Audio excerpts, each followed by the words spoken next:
Scrolling through those expensive retail sites, now we all know the pain of needing a fresh kit, but seeing those crazy high prices, well, there's a smarter way to support your team. Welcome to okjersey.com. The quality speaks for itself. Look at the detail on these designs, whether it's the latest from Man United or a classic Chelsea kit.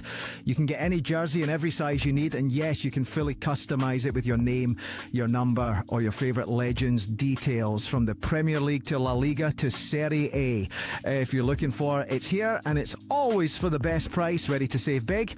Head to okjersey.com now and use code NAF at checkout. That's code NAF to score an extra 8% off your entire order. Cheers. Yes, people, man. We got late incomers. We've got people having troubles with their connection, Aussie. But if you didn't see, bargain of the season strikes with his right foot last night.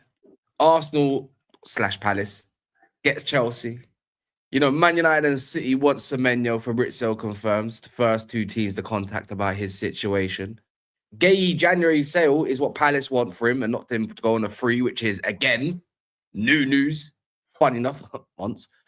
Kanate's contract is not going any better. So, how are we feeling, man? Because none of us are in the Carabao Cup.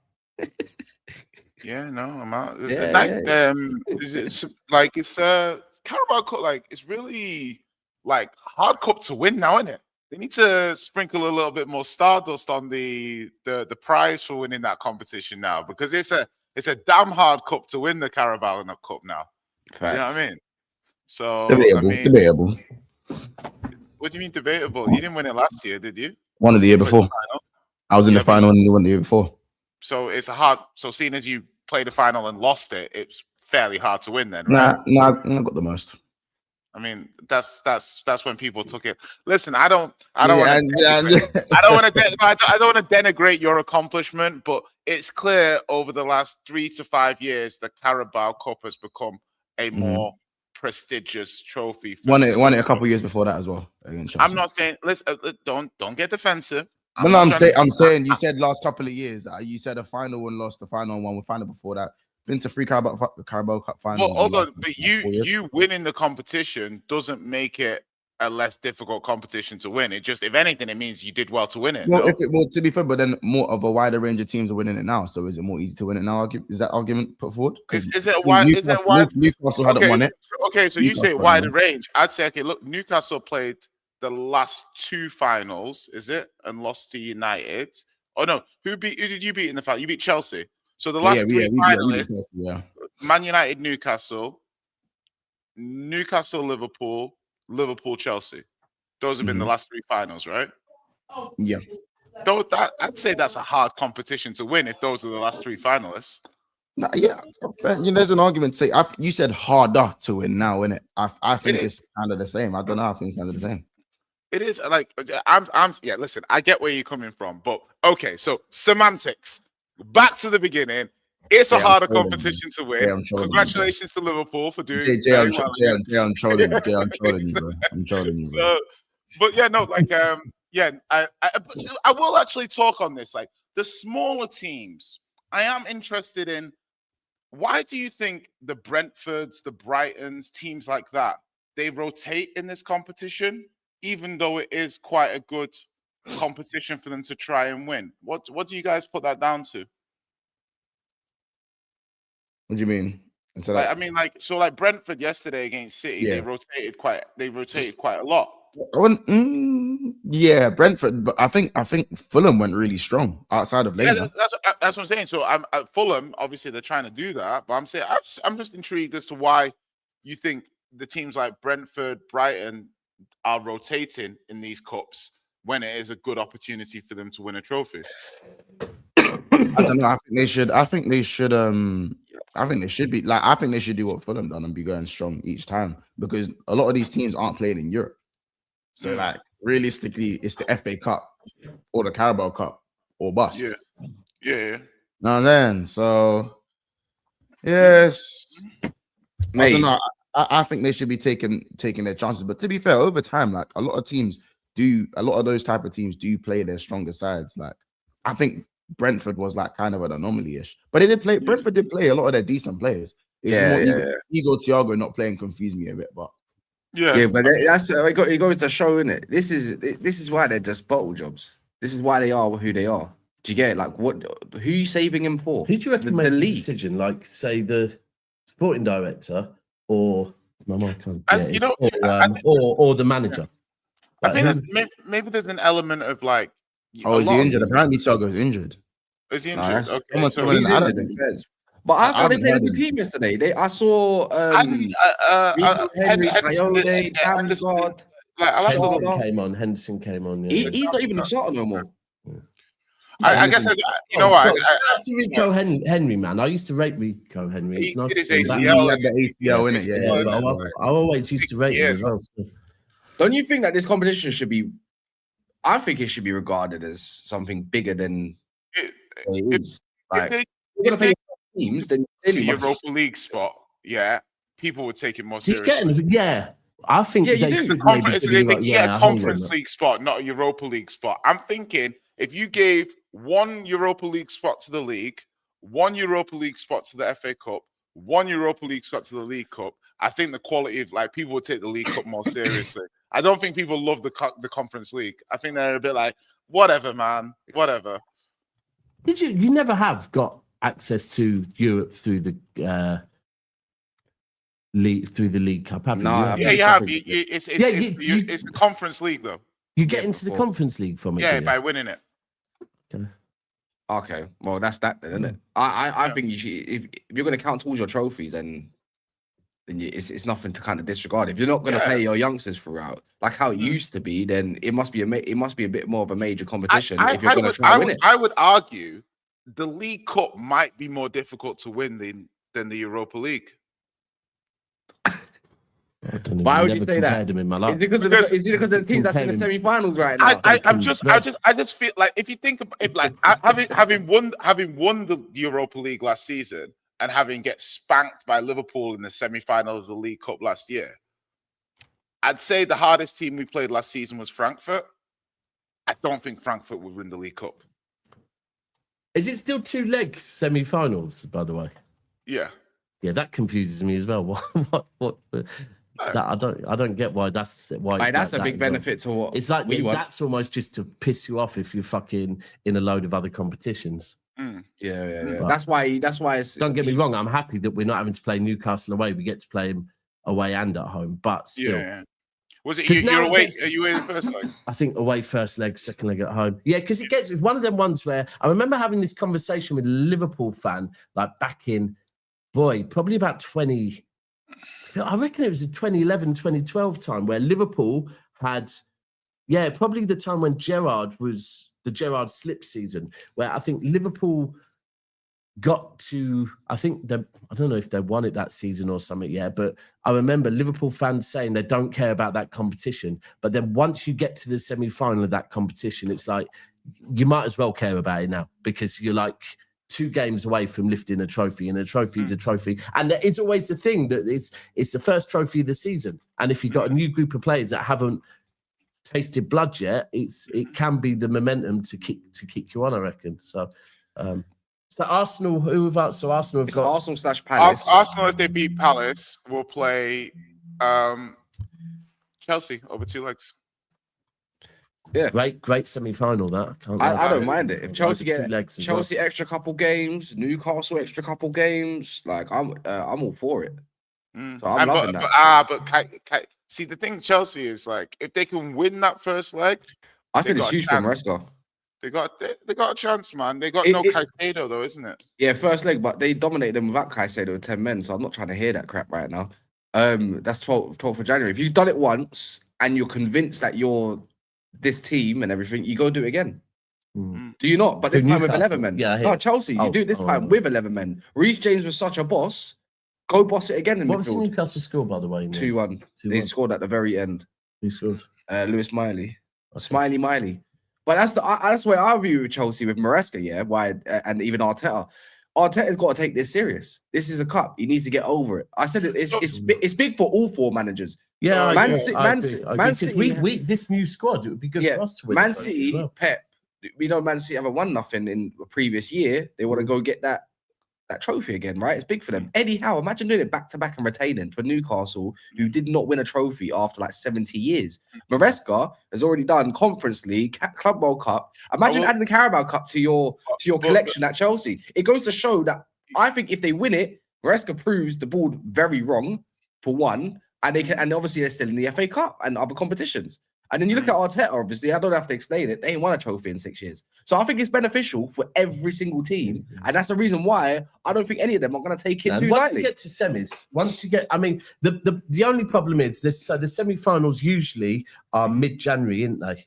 I'm pretty certain they're usually mid-January. 12th of January is first leg, I think. It's just after a fucking mad festive period, but I'm pretty certain you usually do have. And the other thing now with the Champions League starting again in January as well, you've got that on your mind as well. So it's not ideal for like Arsenal, Chelsea, City, all four teams ultimately. But it's what it is, man. It's what it is.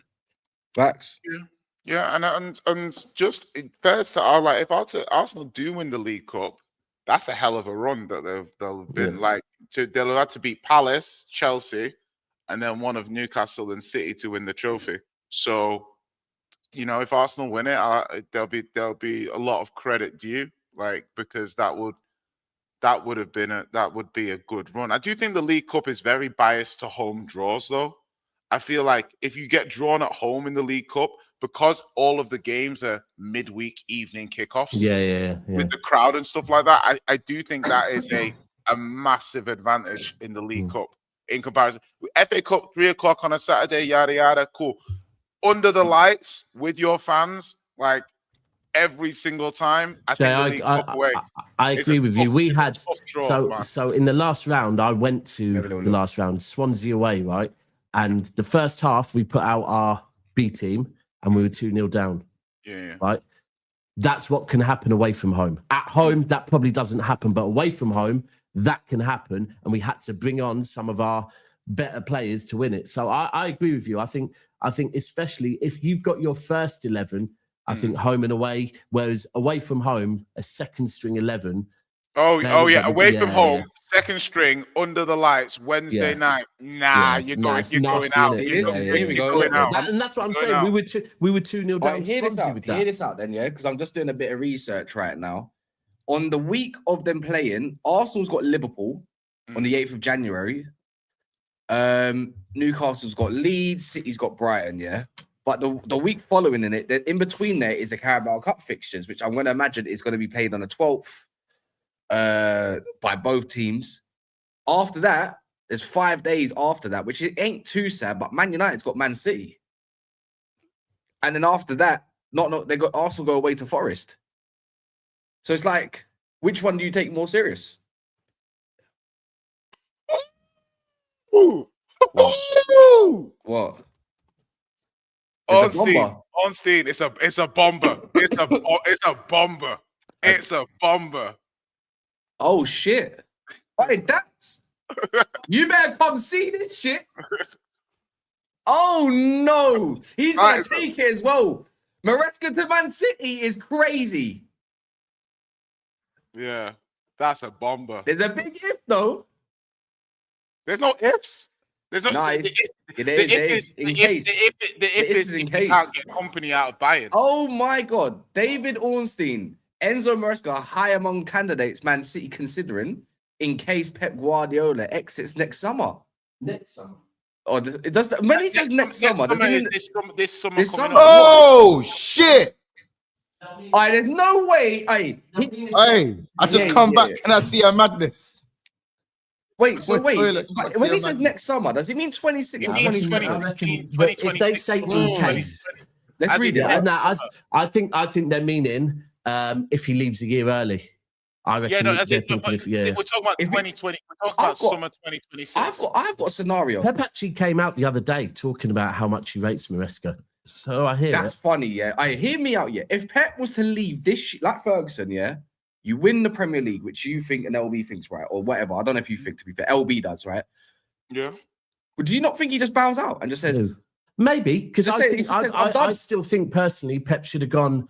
I thought maybe he might have gone after the treble. I definitely think he should have for me, if I was Pep, I would have gone after doing the 4-peat. It was kind of like, you've done everything you can here. The only reason I think he did end up signing that contract is because of the fact that he was going through a divorce, and City probably said, look, with Tiki going. But it's interesting because Company's not available for another 2 years after this summer. So, don't know. I mean, I'm not going to act like I'd be over the moon with that. But at the same time, I also do rate Maresca as a manager. So, is what it is. I think he plays a certain style that you lot would appreciate. Yeah, and anyone saying Pep rates Arteta over Maresca, Arteta didn't come in. I think if Arteta leaves Arsenal, the only place he'd go would probably be somewhere like Barcelona. I don't think he'd ever come City in. So I don't think Arteta City will ever be on the cards ever. Maybe if he gets sacked at Arsenal at some point, and then I think he'd have to go. I think he'd go abroad first, bro. I think he'd go. Arteta's next job will be in La Liga. I think. So to me, I think this is interesting to me on several counts. One is Ornstein's dropping this, which tells me that there's more going on behind the scenes than you think, because there's no reason for Ornstein to bring this up unless there's a possibility that Pep's going to go. More than a possibility. Do you know what I mean? It's like this is too I think that's definitely a possibility. Definitely. Yeah. So then obviously on the flip side, this is a point I was making about Liverpool when they want to sack Slot or something. If you want to have a certain profile of manager, there's not a huge number of managers of that kind of profile. So if you're City, you're looking at Company or Maresca. Yeah, that's it really. If you're City, I mean, I personally think Company one day will manage Manchester City. Probably, yeah, probably. As long as it's, can they get him out? Can they get him out? Exactly. Yeah. Bro.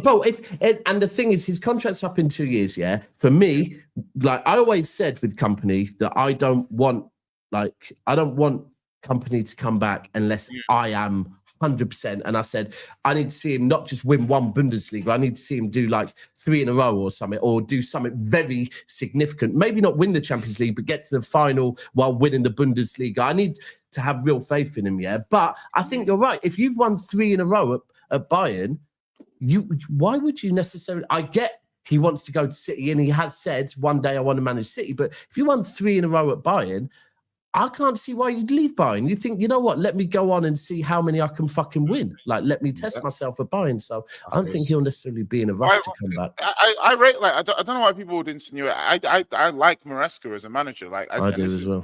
So when people are talking about this, I'm saying that if you look at profiles of managers like Maresca, Company, these kind of profiles, they're both examples of managers who came from championship sides who did very well, and their football was scalable. So I see Maresca and Company in a somewhat similar ilk. And Chelsea fans split on Maresca. Is that the way it is? I think most Chelsea fans like him. I think if you're a sensible Chelsea fan, you can see, in my opinion, that your first team under Maresca is broadly good to very good. And when you have to rotate players with players that are weaker, it drops dramatically, innit? Your team drops off. Now, you can argue the manager should be able to get more out of those players, or you can argue that those players are somewhat overrated or not where they need to be at this point of their career so far. Potato, doesn't really matter. But in general, if you want an attacking, forward-thinking manager, patterns of play, nice style, can manage young players, etc., Maresca would be high on most people's lists. Yeah. I think I'm not gonna lie, this don't bode well for Chelsea. Like, I don't know if it's an unsettling thing either with news coming out. If you're Chelsea right now and you hear this, maybe you'd be like, do you know what? Actually, I don't know. Right, think about it. Are we saying that he hasn't been back correctly at Chelsea? I'm gonna say so, yeah. But let me add this little caveat into it, yeah, right? Chelsea have had a manager for a year and a half. Yeah, nearly a year and a half. And all of a sudden, after 2 years, another manager's gone already. If it was the case, I mean, he has. To be fair, he has come out and said a madness about the owners. So I do like if you do that, you're risking these guys are fucking rich guys that do whatever they want on a daily basis. Anyone notice the pattern? So. This is why their board is at such a fail. Yeah, what Pochettino spoke about the board. Yeah, many other Maresca's spoken about the board. Do you know what I mean? Tuchel in the past has spoken about the board when he was first there.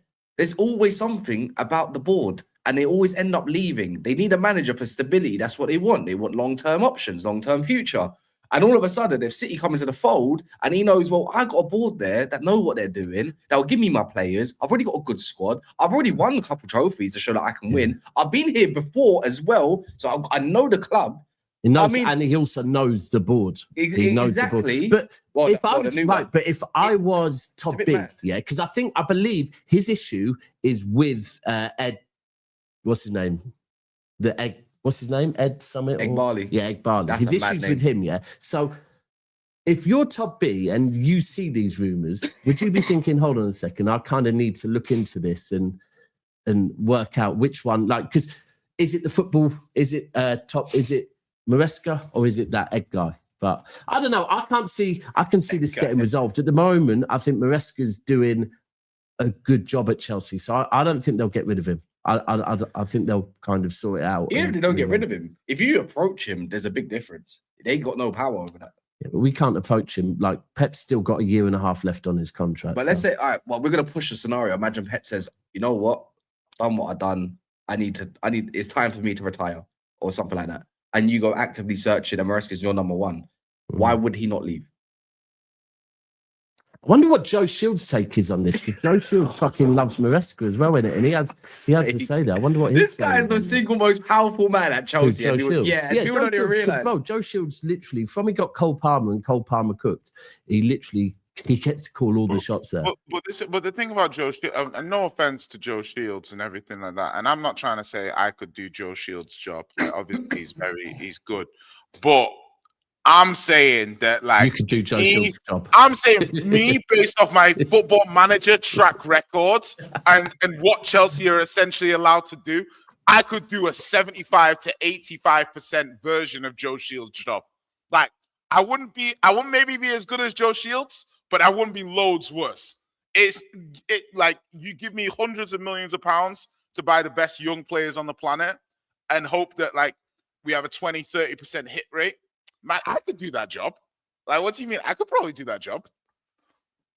Have you not been following? I know while we talk on Chelsea, have you not been following our prick of a prime minister and Roman Abramovich? Yeah, and Roman Abramovich shit. I don't like Starmer. I saw it, but I didn't know. I didn't really go into it. So Keir Starmer basically said Roman Abramovich needs to give his money to Ukraine, or he's going to face the wrath of English laws. And you think, bro, do you think this guy and Roman Abramovich has turned around and gone, fuck you? I don't give a shit about your laws. Sorry, just on a tangent, because and I'm gonna answer that question. Taking Chelsea's money. Huh? Somebody they're trying to tell him, a Russian, that the money that they want to take off him, he must give to Ukraine. And he's going, like, bro, that's just trying to mug it, isn't it? But to be fair, the only thing I'm going to say on that is, like, yes, broadly cheeky, but he kind of agreed to that at the beginning.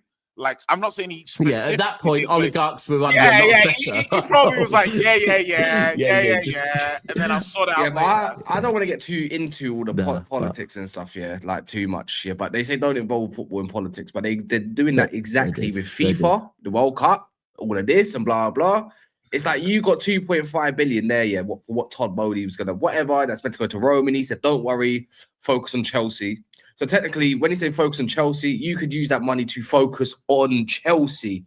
But the thing is with this dumb government, sorry, I don't want to get too political, move on to the football and stuff, is look at your own country before trying to aid others.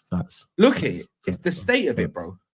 Even if it was put into, even that money could be put into grassroots football a bit more, because it's the state of it's crap. Look at the pictures they have in America. And the way they focus on sports, the way we do, but we have to go play in parks. My whole thing is, if they ever, the way Keir Starmer, he said literally, Mr. Abramovich, you've got to do what we say, otherwise you'll face the wrath of the English law. And it's like, bro, this guy's. We already know this guy's just going to laugh at you, bro. Like, don't make us look any more stupid. He's got to get Trump's approval first. So I don't really know about all. Yeah.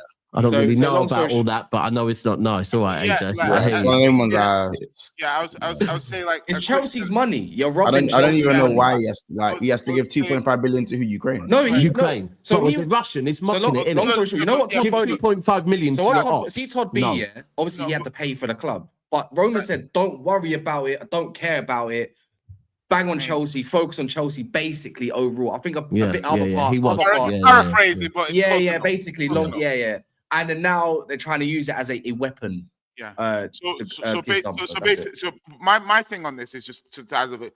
I think Abramovich was deliberately ambiguous, vague when it came to doing it. So Abramovich is like, listen, proceeds go to people that suffered from the war. That's ambiguous. Because do you mean Ukraine? Do you mean Russia? It's ambiguous. So now the government say, hey, listen, we're going to sell this. Give us this money. We're going to give it to Ukraine. And he's like, what? No. Slow down. So the government saying, no, you agreed to this. He's saying, no, I didn't agree to this because the whole original point was ambiguous. Government rushed it to take the money in the first place without correctly clarifying what was specifically meant. Now we're in a situation where it's not clear, and you could argue Abramovich is being forced to say something and give it to someone he doesn't want to. You can argue he agreed to this in the first instance. He should just follow through. Yada, yada, yada, yada. So that to me is the general overview. I don't think there's a correct answer, but yeah, it's very messy. And no one's scared of Starmer anyway. Well, exactly. It's just everything he does is just embarrasses us that little bit. What are you saying, Lee? Listen, man, you know Starmer's an Arsenal fan. You know that. It's a bit deep. Can't talk too harsh. Nah, I'm joking, man. Nah, he's a waste man still. He's a waste man. But yeah, nah, all good, man. All good, bro. What are you saying? Chelsea management get nicked? Oh yeah, I saw that still. Yeah, that's a bit wild. What? But you know what? Yeah, I'm not gonna lie. Yeah, I'll be real. I think Starmer, my days. I think Maresca is a great manager, though. Honestly, I think he's a good manager. I feel like when people actually realize he's got no co-will, he's got no striker, like he doesn't get to bring in the players that he wants. He's doing much better than what people need to give him credit or giving him credit for. I think like it's mad me saying it, bro. Lewis, he's saying a lot. He says a lot, but he's definitely been backing the manager, and the manager's more time proving right than wrong. He does make a few mistakes. He is a bit egotistical, but bro, I feel like in football, man, there's different rules, man. Like the whole Salah thing. Bring City Maresca, man. There's different rules, man. You want chaos? I'm not there yet. Bring him to City, man. Hey, listen. I'm not saying he's gonna be amazing, but I do think he's better than what. He ain't gonna be no Pep. I'll tell you that. Ain't gonna be no Pep. Are we not focusing on this point of like? Do you know how? Imagine 5 years ago, 6 years ago, I told you that Man City could take Chelsea's manager and Chelsea couldn't do anything about it. Yeah, but it's a bit more than that. It's to do with. It's not really a bit more than that. It is more than that because they know he's unhappy. They know he's unhappy. Should not be able to take Chelsea's manager. Regardless, no. When someone's unhappy, you do. Yeah, I do. It doesn't matter, bro. Yeah, exactly, Lee. I'm with you. The guys not be able to take Chelsea's manager. Period. But are they taking Chelsea's manager, or has he left the door open because you don't like? I think we're talking about next summer, right? I think this is probably fully based on the fact if Chelsea sack him before next summer, right? That it's not a case of City taking him. I think it's if he's out of a job next summer and Pep goes, he'd be one that City consider. I don't think it's necessarily City walks into Chelsea and say we're taking your manager. He's one of the disciples of Pep, no? Am I bugging? Yeah, he is. Yeah, he is. Yeah. So it makes a lot of this makes sense now. A lot of Maresca's comments, how things have been over the last couple of weeks. There's obviously a lot of back channel stuff going on here. He knows he's got a power position here. Do you know what I mean? He's a bit like. I do think Maresca does move a little bit like his shit don't stink. Like he has made mistakes. He has made mistakes. Chelsea fans acknowledge that though. And look, and again, like I know, look, it's people. I'm not going to make it into a Liverpool thing because it doesn't need to be. But it's funny now how it's no slot out. But the point that I'm trying to say is that he's made mistakes. Slot out. No. Okay, but it's not loud. The whole family. I don't want to make it a Liverpool thing, but I haven't heard any slot out in the last few days. But anyway, my point to you is we haven't played. We're not in the cup. Okay, cool. But like, still, the noise in there. But I'm not making it a Liverpool thing. I don't actually care. My point is that you can see the manager's made a few mistakes, but he's seemingly getting things right now. Hopefully for Liverpool, Getting things he's right. getting Won things one right. game since. Won one game since. No, but okay, come on, give yourself a bit, give your team a bit more credit. You did look a bit better against Brighton. Yeah, we did. Yeah, one. Yeah. We drew before that. All right, cool. The But game no, before I'm not making it a Liverpool thing. I'm just No, saying. I'm just giving you the facts. I'm not giving you my opinion. I'm giving you the facts. Managers are Give you making the a bit of facts. mistake. Managers make a bit of a mistake at times. Managers learn from their mistakes, and ultimately, it does seem that Maresca is somebody a bit like Slot in the same sense of like they do make some quite obvious and big mistakes, but they also do have and show really good moments. Now, okay, fine. Yeah, and in today's game, there's less room for mistakes than there was before. Of course, yeah. I'm not making it. I'm not making it a Liverpool thing. I'm just talking generally.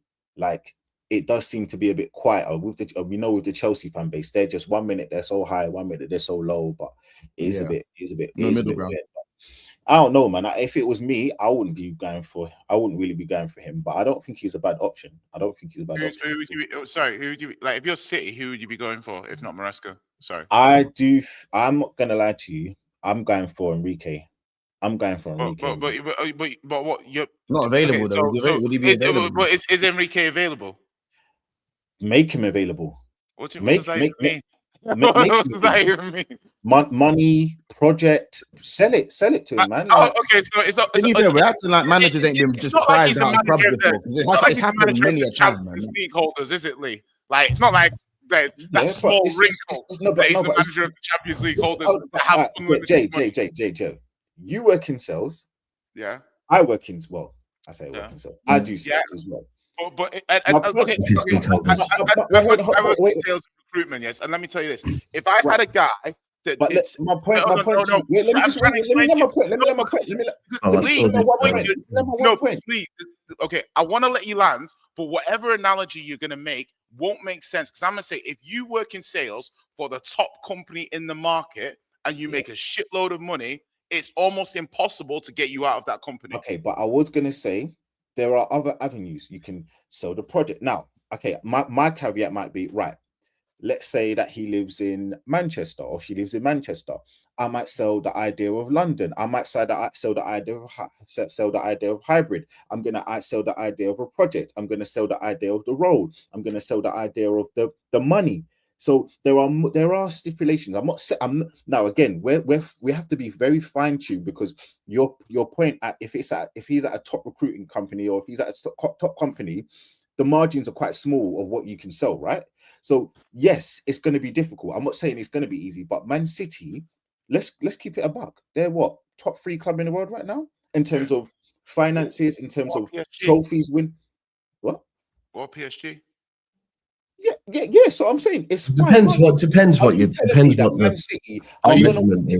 City aren't gonna put their proverbial balls on the table and say we are Man City. We can go in and get anybody who we want. Are you telling me Man City aren't gonna? Are you saying Man City should get Enrique or Chelsea? I think City pay more than Chelsea. Enrique won't go Chelsea. That's my point. No, because they already interviewed him and he said 3 years and they said no. All I'm saying, when you're at the big clubs, you can move and your mindset's different.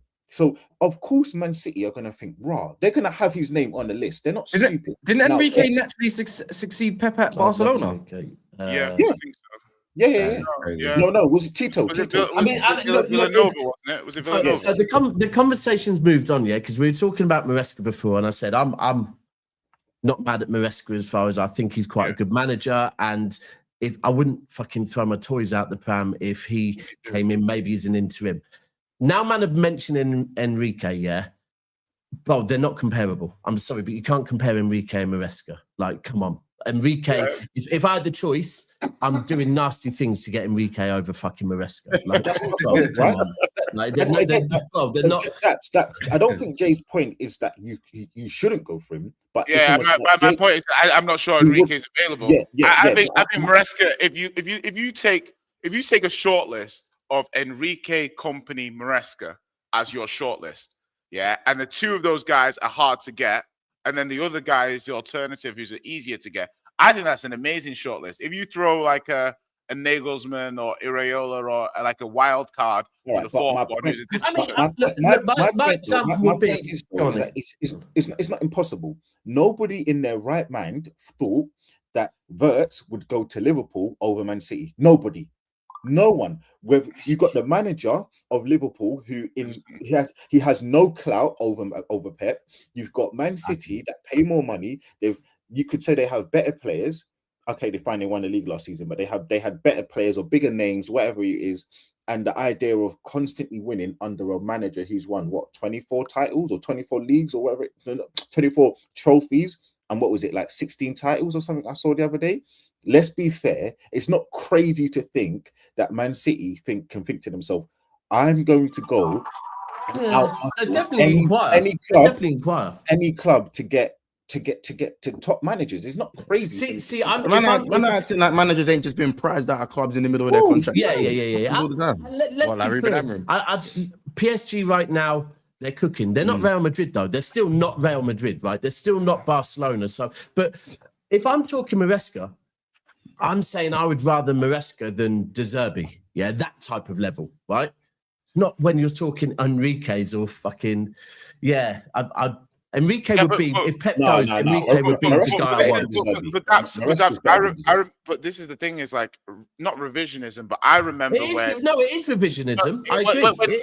When Enrique was available a couple of years ago for Chelsea, I remember seeing a lot of Chelsea fans being like, nah, he can't do it without Messi. No, because they ain't done it in ages. Yeah, he hasn't done it in ages, yada. And now people see him and they're like, oh my God, I want Enrique. He's so brilliant, blah, blah, blah. And he is obviously a very, like my fans of Hansi Flick. They want him. Exactly. Hansi Flick is a good coach. Like, he had a bad spell at Germany. People think he's a bad coach. So I think but that's what I'm saying is look how good a coach Company is now when he's been given a lot of tools, good players, things like that. He's a very good coach, right? So my point but not Enrique level yet. Yeah, he's not. Wait, hold on, Jay. I'm not. But hold on. But if you say not Enrique level, but if you look at the players, I'd argue Bayern this season are as good as PSG were last season, 100%. Wait, hold on. Jay, win stuff, then we'll do that. Yeah? I'm making an argument. You can't win stuff yet. I'm saying what do you mean, bro? I'm telling you, having watched PSG last season and Bayern this season, but there's less pressure. Start the season. It's different times. Jay, hold on. Eyes. I'm seeing what I'm seeing. Bayern have not proven it. But you like statistics. But Jay, aren't you the same club that got Mourinho with an ambitious project? Aren't you the same club who got Conte with an ambitious project under Levy? And aren't you the same man who wants Xavi? Me? What? Aren't you the man? Aren't you the guy that wants Xavi as your manager? Do you mean me or Tottenham Hotspur? Like, no, you want Xavi. One, you didn't know me when Mourinho was manager, so I have no idea. I'm putting forth the idea that clubs can go out. This is my. I feel like, honestly, when I'm having these conversations, I feel like I'm talking to chimps. They're clanging their cylinders sometimes, because I feel like when I make my point, people run off down the road. Yeah, Bayern right now. No. Stick to my point though. Oh my fucking days, bro! What is your fucking point? What is your point? You just you just made up quotes. Monks is trying to work out if he should take that offensively. Okay, let me ask you. Okay, instead of me leveraging points, let me actually ask you: were you on board with getting Mourinho at the time? Did you think that was an ambitious manager? No, I wasn't on board with getting Mourinho. Fine. Okay, let's move on. Next. Okay, was you on board, and did you think it was the right move to try and get Conte? Did you think that was an ambitious move to get Conte? And you thought that was an ambitious move, right? Yeah, it was. Yeah, I thought it was ambitious. Yeah, because you could probably say that he's bigger than your club at the moment that he came in. No, you're saying that. What's your point? No. But most people would say that. Most people would say that at the time, Conte, who had won leagues in different countries, was bigger than Tottenham, who hadn't won anything. Okay, so what is your overriding point? So my point to you, back to what I was saying is, Man City will go to the table with Enrique, with his agent, and say, right, I understand you're at PSG. I am not sitting here saying that it is a real possibility that they're going to get him out of PSG, because yes, the idea of living in Paris, the money, the project that PSG have, Paris is a shithole, by the way. The owner that they have, all of that stuff. But there are definitely avenues for Man City to try and put forth a claim to try and price him out of PSG and bring him to Man City. I don't think that's crazy. Now, what you're talking about with Daps and your argument, I'm not involved in that. I just think that it's crazy for you to think that it's not going to happen and it won't happen. And this is why. But first of all, you're massively conflating. PSG is one of the biggest clubs in the world with limitless money, and they're the current Champions League holders with a project that Enrique has so much hands on to the point that he can say Donnarumma, fuck off, and the club do it. Yeah, that kind of tells you he's not leaving anytime soon as well. So to me, just on that, I'm like, yeah, and just on the point, because I see people are like the PSG buy-in thing. At this point in time last year, PSG were getting beaten by Arsenal in the Champions League. True. By the end of the season, they were the Champions League holders. Yeah. So when I'm saying that I think Bayern are of that level, yeah, that's fairly said. Let's see at the end of the season. People say that's outrageous, blah blah blah. Okay, let's see. They're definitely one of the top teams in Europe at the moment, 100%. And it is a second season for them. But I don't know, man. There's other reasons with Enrique as well. Like people will say, Pep been at City before, so he'd suit the club. We've got to be real. Enrique comes from like Barcelona. Our board is half Barcelona. So Enrique would definitely, and style of play, not dissimilar. So I think Enrique would suit City as well. But look, fucking hell, this is a mad conversation. I thought we were talking about Semenyo. We're talking about Maresca to City. I never expected that one. Yeah, Cass, no, just get it done. In my opinion, just get it done, innit? Yeah, I mean, look, I think Maresca's a viable option. Yeah, get it done. Keep Pep first. You man are having this argument. You man are having this argument that means fuck all. Get it done. Maresca to City. Get it done, man. No, man. I think Maresca's a viable option, but I think there are other options that, as I said, I think Enrique's a much better option. I agree. Man City should be doing the flexing thing and going, who the hell do I want? Not who am I going to get? Who can I get? It's who do I want? You know what I'm saying? Who can I get? You know what I'm saying? So, Chelsea, but City. if we're living in a world where City are going to have Maresca as their manager, like that. Like, do you know what I'm saying? As I said, cool, there's no direct replacement for Pep. Like, with these legendary guys, there's never a direct replacement. But as I said, I think City can do a better job than getting. I would agree with that. Look, if it was, and I'm not even saying Maresca shit, by the way. It doesn't mean Maresca shit, but I'd as a rival, what Man City being managed by Enzo Maresca, don't mind it. Don't mind. How do you feel as a rival, Lee? How do you feel as a rival? Man City getting Maresca. How do you feel as a rival? How do you feel? Well, you know why it's hard to say that though, because when you how do you feel? It's hard to talk about when Man City. You know what? Cool, we're men. It's hard to express our feelings. Cass, how do you feel? Bro, how do you feel? It's hard when you're at Man City, bro. I've got Ruben Amorim. I beat Maresca. Bro, it's hard, bro. You beat Maresca. Jay, how do you feel? I just want to know how the man them feel as well. They beat us every year anyway. Irrelevant manager. They beat us every fucking year. They beat us every year. It doesn't matter what manager we've got. Oh yeah, true. Yeah, fair enough. It's like your thing's jaded. I think like my thing is like these managers. Clubs are gambling on how scalable the managers are, so they're looking at Maresca and they're thinking he's next up. Like if I'm thinking, no, of course, they're talking. I'm just looking at it like logically. If City are looking for who's the best manager coming up, Maresca. But what they're saying is he's top 3 or 4. He's on the list, is what they're saying. I'm imagining. If we're getting a manager that's on the come up, go and get me Vinny. Otherwise, also, go and look at summer by summer. Then go and throw money at Enrique or something like that. Right, what if you can't get Enrique or Vinny?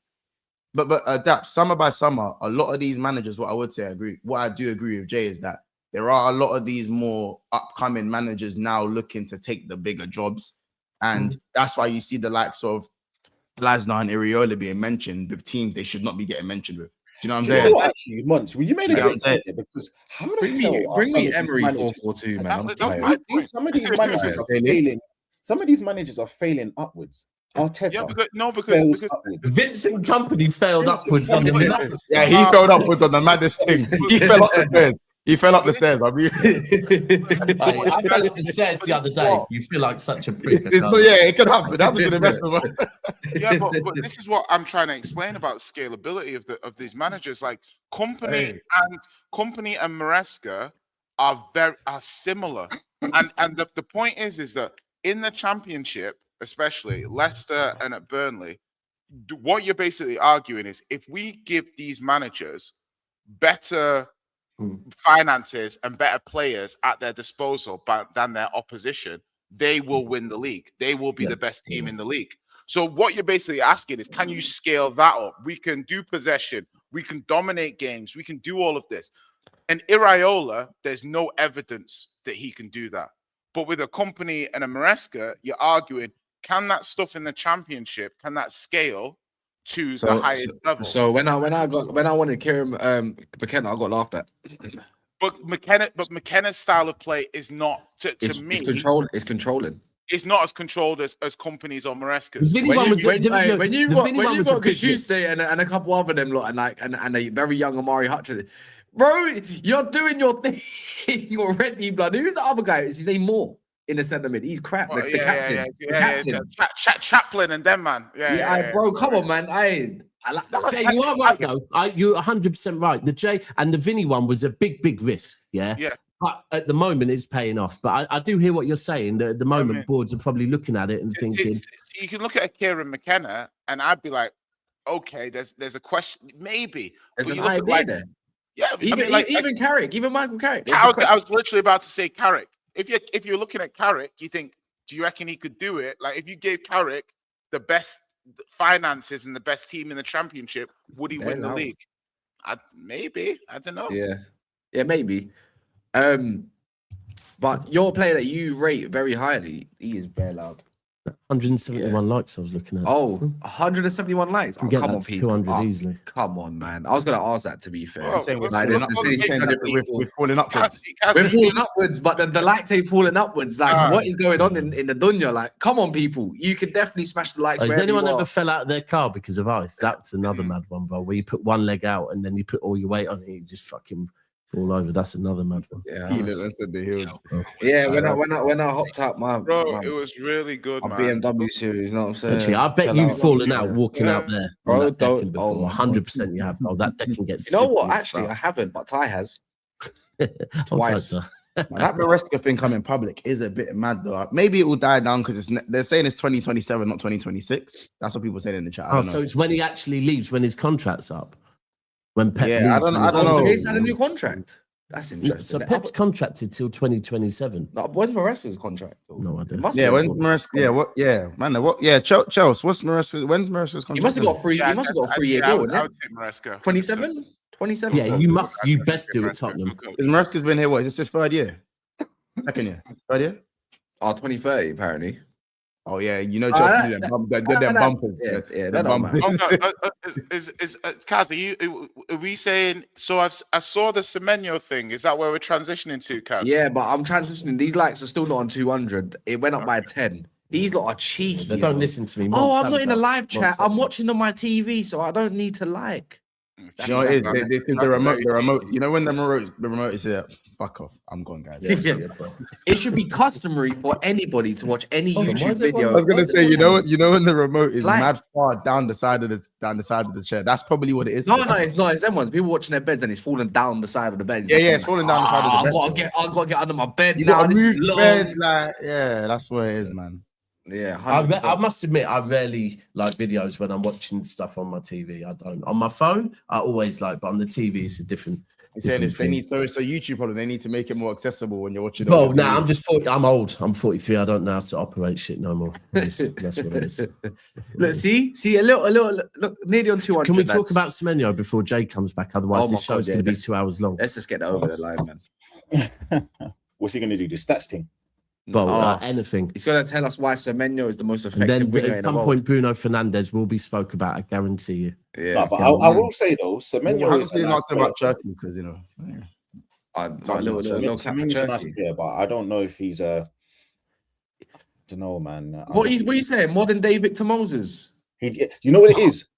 Nah, it's not that. Oh, It's not, that's too easy. That's too easy, Nah. Cass. I'm just saying. So I easy. It's too easy. I hear It just reminds me. I hear. You I know hear. Everyone what? else got Certain cooked players- from you for doing that the other Alright. week, bro. All right, You know let me do certain another one. Let me do man another got- one. you know, like certain- Modern day, but before he went as a striker, because he's got the Mikel Antonio. Oh, you know why? I know why he's doing this, because he thinks if he goes to Man United, All right, he's going to be turned into a wing back. I hear. That's why he's doing this. Hear me out, yeah. See, I'm That's why you're doing I'm not his biggest fan, yeah.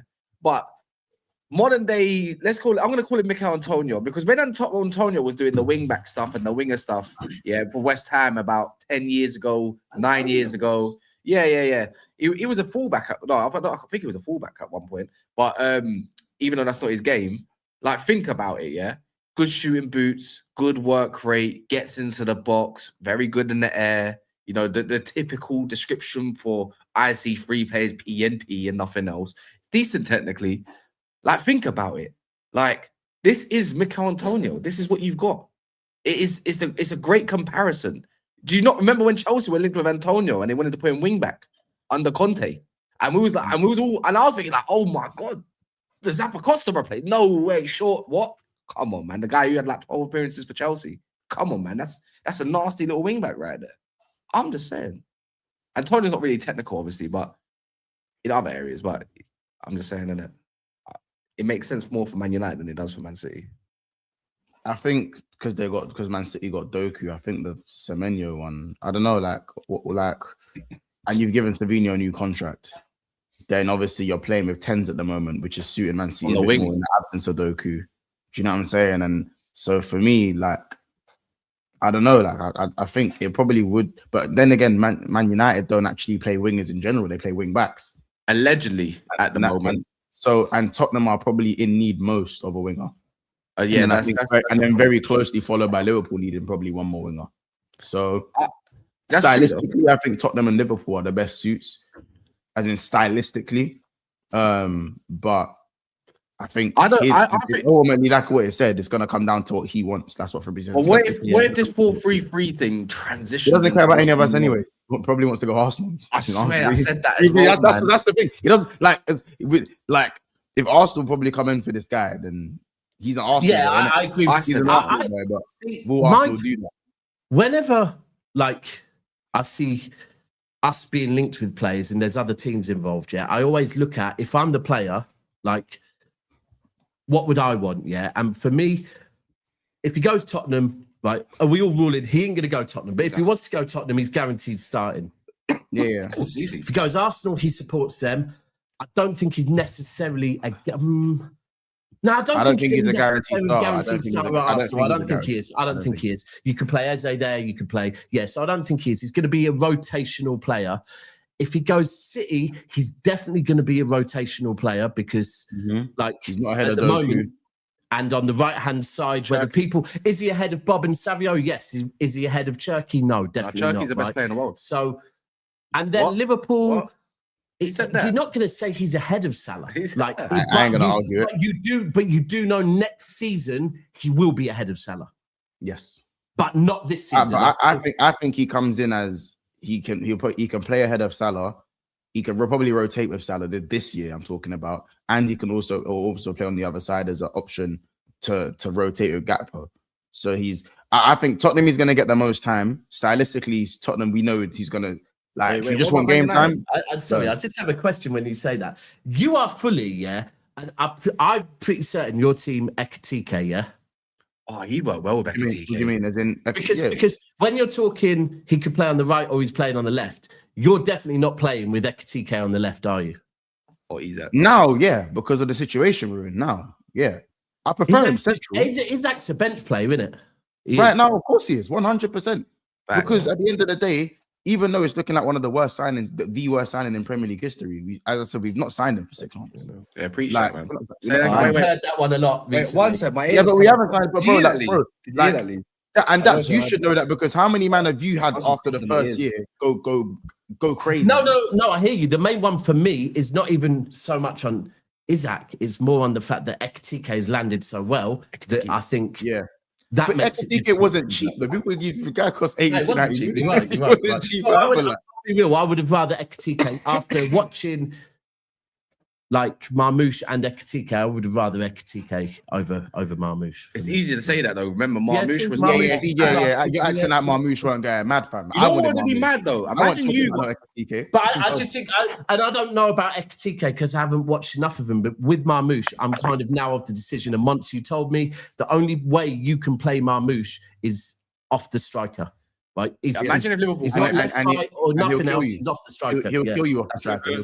Imagine if you bought. Imagine you would link with him. Remember, heavily. Yeah, imagine you bought him and then got the Ekitike in the summer. You would be banging goals upon goals. And by the way, Marmoush came in, and we have to remember, Mont, you are right. Without Marmoush, we wouldn't have got Champions League football. Yeah, last season he came in and was good. This season he's been very bad. I get he's had an injury, but he's been very, very, very bad. But I think he's not. You know what it is though? I say that because he's not someone that's used to be. He's not used to getting microwave minutes. So when you give a player microwave minutes, has never really been used to getting them type of minutes. He's still got to adapt to that, to coming in and making a difference with 10 minutes, 15 minutes. That's not his. It's not his game. He's playing every minute of every game for Frankfurt. So what you're saying, he's getting them bin juice minutes, and I'm saying he's on 330k a week. Agreed. At the moment, it's bad.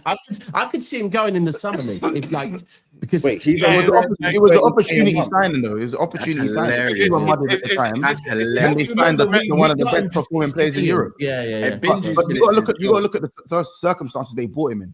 City were mudded, bro. They were mudded. They had the opportunity to buy one of the best performing players in Europe. Who's like,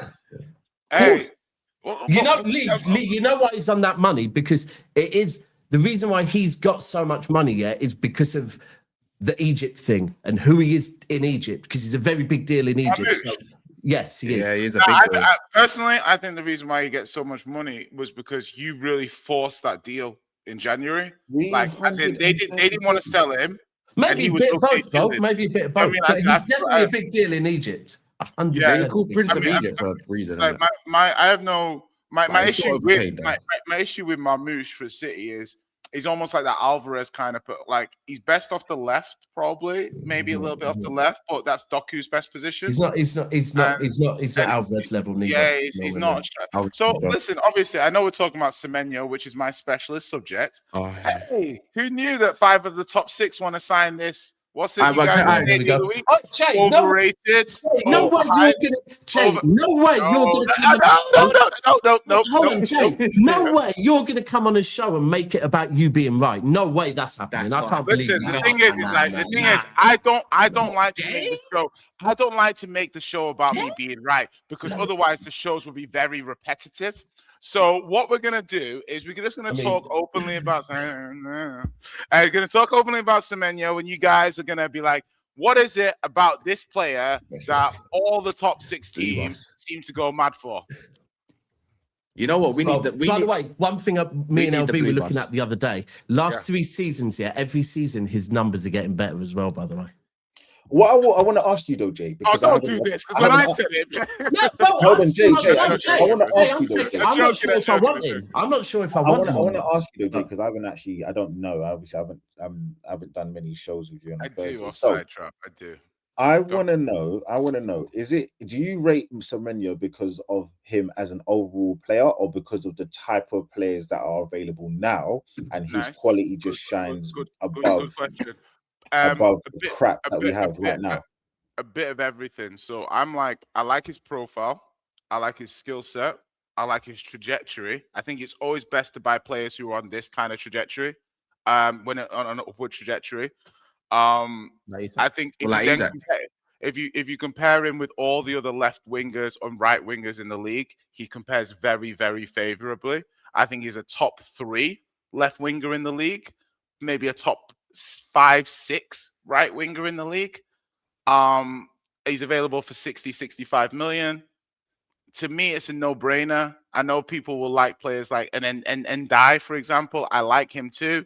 I think it's just about like taste, preference. Like everybody has slightly different preferences. I know people say I'm a GA merchant and stuff. I like players. GAJ. Oh, that's good. That's good. That's good. I might have to borrow. Don't show you anymore. GAJ. So I like players that do output. Do you know what I mean? I like players that are because I think there's a Name one for us, please, Greg. Well, I mean, okay, so you see, let me use you. No, give us an example of another one that another you want player that people. You want me to say Bruno, and I will. Okay, so with Bruno Fernandes, yeah, you see what you get, right? Is you get people. Open the can of worms. Have I done that? Yeah, not really. I'm basically saying, like, you get players who are playmakers, and you get players who get. Someone said, "Why were you so excited?" I heard that. Why were you so excited? Why am I so excited He's getting to talk about Bruno and Semenyo at once. I get to talk about Bruno and Semenyo in one segment. When you said Bruno, yeah, it's like a perfect threesome. Jay, when you said Bruno, I swear to you, it was very climactical that I just saw from your face. I was a bit like, how do you know what my cum face is? Relax. Right. Yeah. Yeah. Yeah.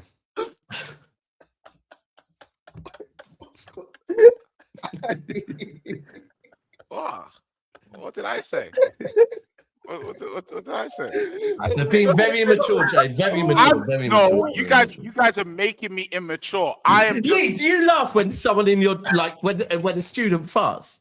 Farts are funny, bro. Farts are mad funny. I can't lie. Farts are one of the funniest, especially when you don't expect them. They're one of the funniest things ever. Depending on the tone of them as well, and how long they. But what I will say though, yeah, for real, I do think Semenyo is a good player, but is he like? Hey, this is the question I want to ask you, Jay. Okay, and let's be serious for a second. I need you. I will try. No promises. Is he better?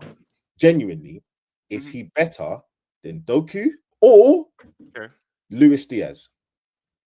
Different. No. They're different players. But I rate Luis Diaz very highly.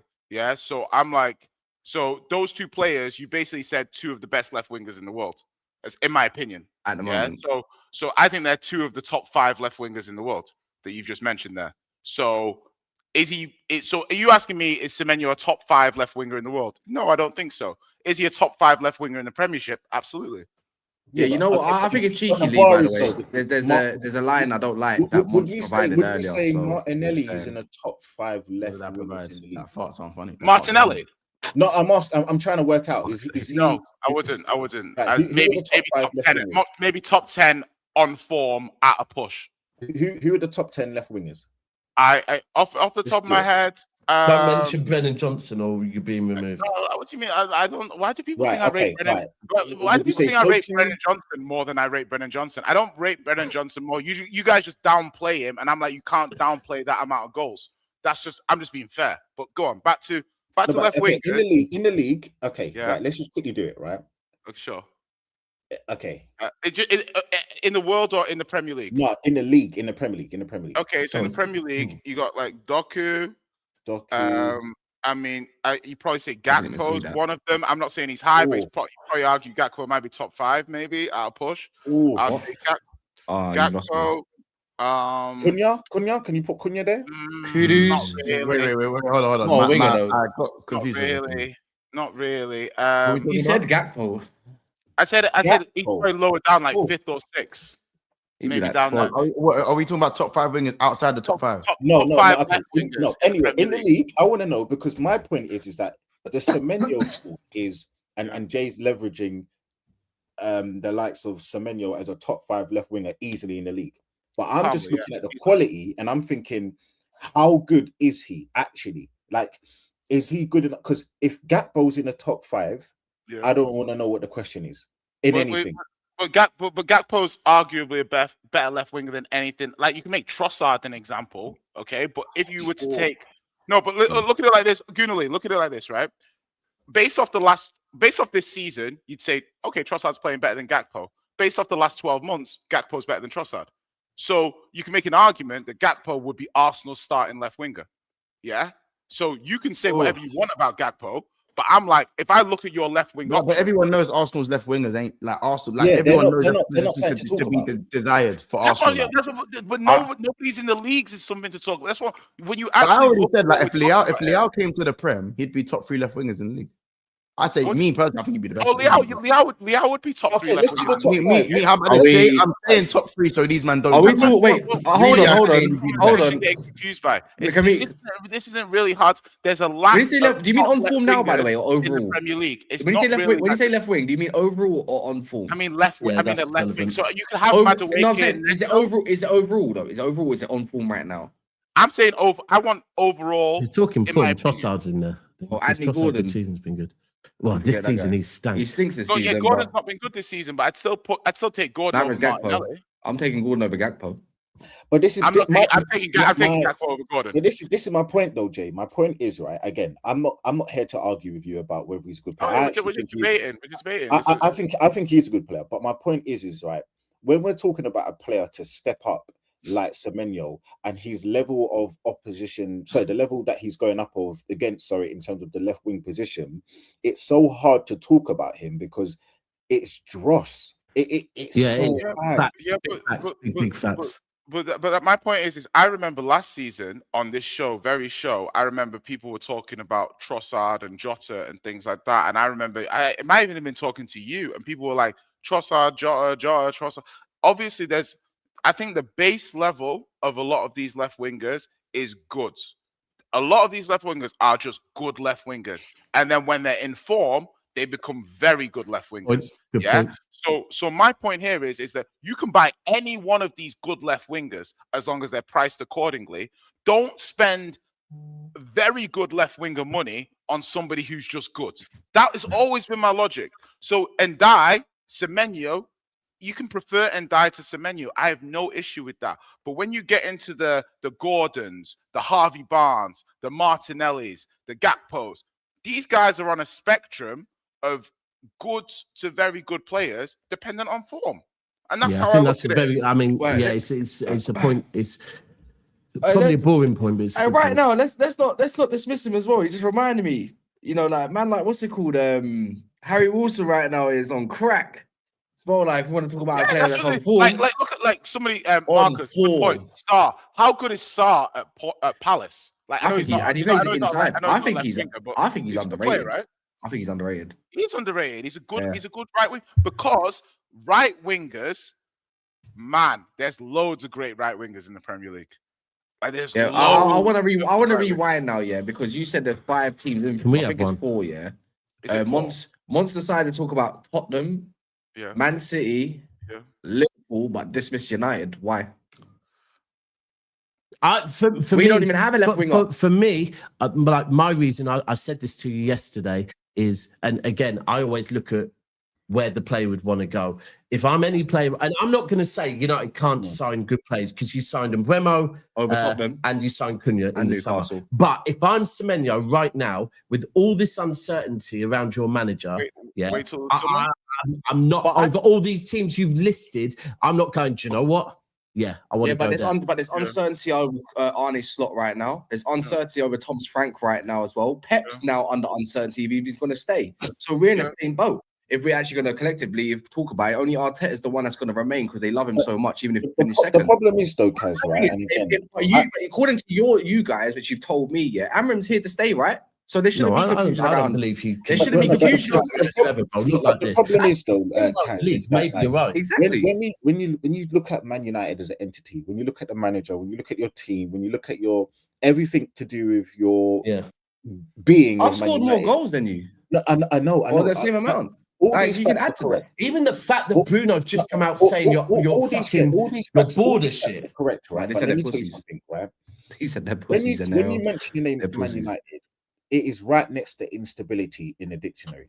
There is nothing about Man United that I feel comfortable leveraging and talking about with any certainty. There isn't anything. And in life, the one thing I always remember I disagree. from young, you always have to show up and be a 7, 8 out of 10. There's no stability, there's no comfortability, there's nothing at Man United where I feel I know who's going to play week in, week out because the defenders are going to change. I don't think there's anything with the manager where I believe and I trust him. Why? Because he comes out and he throws youngers under the bus for whatever reason. What's going on? What we talk about your owners coming out doing weird conversations with Gary Neville, saying certain things, talking about a tent of a stadium. Now, Man United are a huge club, and I just feel like there's just such a circus that you can't trust Man United with anything. That doesn't mean that they're not going to come back from the doldrums. Doesn't mean that their stats aren't looking good now and they got good players. They have got some decent players, but even your good players, I don't trust that they're going to give me a 7 or 8 out of 10. I can't say, hand on my heart, Cunha's going to give me a 7 or 8 out of 10 every week. I can't. Wemmo's one play of the month, and then literally the other day he's having a stinker. So for me, it's I disagree with you. Like, let me. I know you're about to say. By the way, like, I'm just saying this shit. The difference is you're ignoring one factor. Our club is more microscope than all your clubs combined. It is. That's why it looks uncertain to the viewer's eye right now. Okay, we cool, don't no worries. Liverpool. Why is it such a media darling if they're not going to talk about it? Media darling. No, I hear it though, yeah. But the thing is, I'm not under no microscope. The only club that's stable, or two clubs that's technically stable right now, yeah, is your club and your club. That's the only club. I hear this, but the thing is though, right? I hear this here, but the problem that you've got is, one, you sign up for that when you're a Man United player, Man United fan, or a Man United owner. That's what comes to the territory. It is what it is. That's number one. Number two, yes, there's a magnifying glass on your club, and it's always going to be there. But even if I removed it, you would still look like a shit show.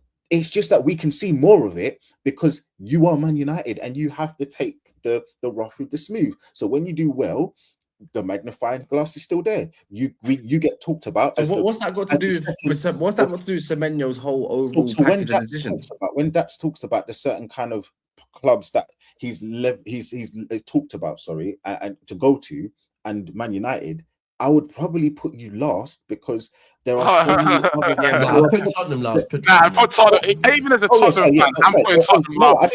I didn't even think Tottenham was Tottenham was last. And you'd be above them, but it's only because of the possible wages you can offer them. The stage. Well, we don't do mad wages though. And I know, but I'm talking about the possible wages. But all right, let me break it down for you quickly, yeah, because the only clubs that are actually going in for him in January, as it stands, is Man United and Man City, right? Not Liverpool. No, not right now. They're not. There's no certainty that Liverpool are. They just said they're interested, yeah. And wait, we're one of the ones that's in. Wait, you made a fucking phone call. You're talking like you guys on. Wait, what? yeah, exactly. No, because was a flipping phone call. So you're gonna just dismiss what Fab said then? What do you mean what Fab said? So if you made a phone call, that's what Fab said. You made a phone call. I am going off of the clubs that are pushing to go get him for January, yeah, and the club that's just said that's to be just interested and only interested as of now, right? All right. Okay, so don't feel hurt. Don't feel hurt. I'm just going for Fabrizio said. No, Spurs were the first. Spurs you say you don't. Yeah, but we don't care about Spurs. You're banging. No, hey. You and man are coming up to you can't get onto me. Yeah, this is in the back of your car last night. Yeah. You can't get onto me for what Fabrizio has said as a whole thing. I'm just going off. I can and I will. Yeah, exactly. So interested parties are you two below here. Yeah, the two that's actually going in for him, trying to be serious at this current moment of time, is Man United and Man City. Bro, again. You might have made a little. You lot have done the. You're interested. You lot have done the. What you telling me? You don't even know if Salah's got. Has been longer standing. It's been longer standing than yours, and it just it hasn't. No, it hasn't. Exactly, no, it hasn't. Bro, like, yes, it has. No, it hasn't. Because because every time Fabrizio talks about Semenyo, he always involves Man United's name of trying to get him the year before and the year now, but it's been priced out. So don't try that kind of thing. It's been the same thing. It's not longer standing. Hey, Jay, I'm going mad. I'm with you. It's all been Tottenham, Liverpool. Oh my God. You've only been interested in since Richard Hughes has come on board, yeah? Which is the same amount of time as Man United with Ineos, who wanted a profile like that, but it's too much money. Am I wrong? I'm going over what the look, bro, you can't. Wait, hold on. Why do you keep talking over me? Why does this guy keep talking over me? There must be a cash radar thinking like ding ding ding, let me talk. I'm just going off of what Fabrizio has said on his YouTube channels when following transfers, yeah. Man United's name has always been there. as long as yours. Like, unless you could tell me you were interested 3 years ago, tell me I'm wrong. You're just shooting the messenger right now, or trying to. No, I'm finishing my point because you had a whole monologue, my brother. No. My whole thing is, you tried to reduce Arsenal to being just interested. Can I not finish? You're talking about cum faces and stuff. You shouldn't even speak. My thing is, right now, you've dismissed Manchester United because of the microscope factor, but don't even factor in that multiple clubs and top clubs wanted Mbumo, even though they're stable right now, and Cunha, which is your club, was involved, Lee, but still managed to not go for him, but we did. I don't think you can disregard Ineos pushing a project. Bro, you keep doing it, bro. Let me finish, and then you can go and talk about the comments, bro. You do what Daps does, bro. So stop. And he don't even do that much no more. But you guys need to make the point a little bit more. You get, okay. Well, Jay, that is cheeky as fuck, and that's coming from me, Colin. So for me, I don't even really. I'll take the guy, but I'm not head over heels about him. Yeah, I'm just saying the way you lot have been speaking is disregarding Man United in the whole conversation, even though it's been proven that Ineos can sell projects to top Premier League players. That's exactly what you're doing. I'm backing my club because that's even said himself. Did he not? Saying he doesn't even have a starting place. Yes, there's nothing wrong with you backing your club. There's nothing wrong with that. But for you to sit here and act like Man United have done the madness and Liverpool and Tottenham are just interested. I didn't. All the shit that we've covered over the last 7 to 8 months is insanity. And not also, necessarily insanity to me. I said move in January. I didn't say you're not interested or not going to get him. I said as it currently stands, from our information about January transfer plans, it just says that Liverpool and Tottenham are interested parties. Okay, so Cass, I'm going to read something. I'm going to read something. I'm going to read something. Hold on, let me. You know what I'm saying? Just give me. We need buzzers. The release clause to get Antoine Semenyo in January is worth 60 million fixed fee with 5 million plus add-ons. Bournemouth would love to keep him until June, when clause drops around 50 to around 50 million, but not their decision. Liverpool are seriously interested. 20th of November. All right, so where does it? Wait. So now this is what I love. Did that mention January or did it mention the summer? Which part is that for Liverpool? Which serious part do you want it for? Okay, then thank you very much. Thank you very much. What do you mean it doesn't specify? So right now you are seriously interested, as I just mentioned what Fabrizio said. So don't shoot the messenger. We don't know if Liverpool are seriously interested to trigger in January or the summer. Because as it stands, the information that's being provided, it's both of them. It's both of them. We don't know that. Because it hasn't been said. It has not been said. Look, I'm not trying to say that Liverpool aren't, because before he's like, oh, you're United fan, what are you talking about? And all that stupid. I'll just ban you, innit? No, but my whole thing is, I'm just going off of that. No. You can act like you man are up here with it, and we're just. No, I never said that because you've already made your case for Liverpool, and he's already made his case for Man City. So but you in that whole spell, you even made a case for Tottenham, but you disregarded Man United out of the whole conversation. I didn't disregard Man United. I made a phone call, but you didn't mention them. Hold on. What I would say though is that that's what I'm saying. Someone would argue. Sorry, Jay. Man against man. Club against club for first. I think Man United lose. First team player. I don't remember a player that Man United have gone for that another big club have gone for. No, I'm talking about that is going to be a starter. So Cunha, like for example, Cunha, who Sesko. When you wanted Sesko, remember, but he said that he wants a special club, which is Man United. There you go. There's another one. Fair enough. I might give you that. Obviously, there's the whole youth what he's supporting Man United. But for me, look, I don't know if that's somebody you can mention, but I just don't see Man United as a club right now that if there's a certain player on the market that's going to be a star player and that's going to be a first team player for a club, I don't believe that he's gonna have Man United as his first option, other than if you're throwing mad money, which Man United apparently don't do now. So I just but then that's just going to talk about starting place at City. There's no guarantee Salah's going either, so he might not even have that there. But he's been shown to be dropped. I'm not talking about Semenyo. See what I'm saying. What I would say on Semenyo, is that if City or Liverpool move for him in January, there's a reason, right? I believe if he is, and that would be that they want someone to come in ASAP, yeah, and start making a difference, yeah. If United are going to get him, then I think that would be more of a summer thing. I don't think it would be a January thing for me. Jay, you're on mute. Is he on the phone? Yeah, he is. Mons, do you want him, by the way? Yeah, he wouldn't be my first choice, but like Same as for me. me, Then. Same as me. I John, it is that. I just think with the way Liverpool play, buying Semenyo ain't gonna change much. You know, I think our wing play is really poor, and I think we have very one-dimensional wingers. And I actually think Semenyo isn't the best 1v1 winger. He's not gonna, you know what I'm saying, drop the shoulder, drop a little, you know, and 2 step overs and dubs you up every time. That's more like Doku. That's more. Do you know what I'm saying? So I feel like he does have that. He is very direct, and I do think we're missing a direct profile. So now that Diaz is gone, I actually think Diaz works hard, works his ass off, gets back and works. The comparison of him and Salah that on that is worlds apart. Yeah. I think if you look at like Diaz is a lot more skillful than Semenyo. And I think with Liverpool, if you was to give our wingers overlaps, I think we'd be a very, very dangerous team. Dangerous team. Even way more dangerous than what we are anyways.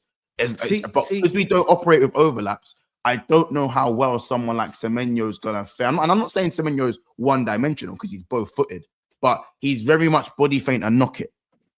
Yeah. Do you know, LB made a really interesting point because watching the Bournemouth game the other day where he's against United, yeah, he wasn't amazing in that game at all, yeah, but he bagged and it was a very clinical, good finish, yeah.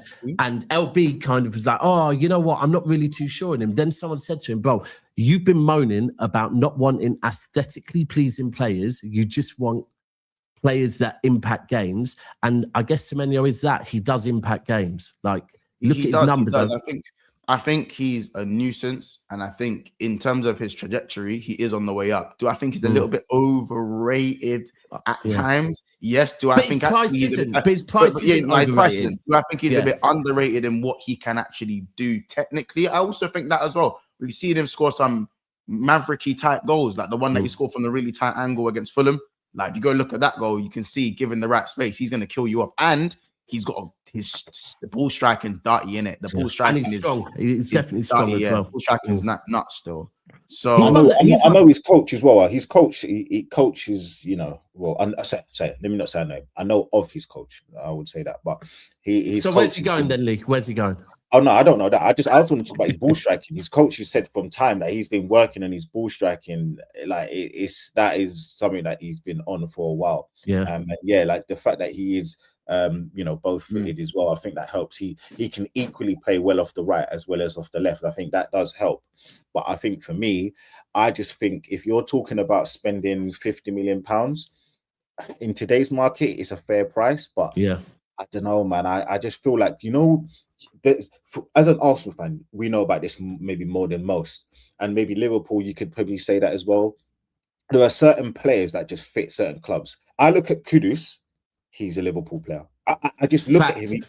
I look at Cherki, he's an Arsenal player under Wenger. Like I look at Nketiah, bloody hell, Hugo. He's an Arsenal striker. It just makes sense. And I look at Semenyo on a pure just basis of identifying a player. What do you think supports Liverpool?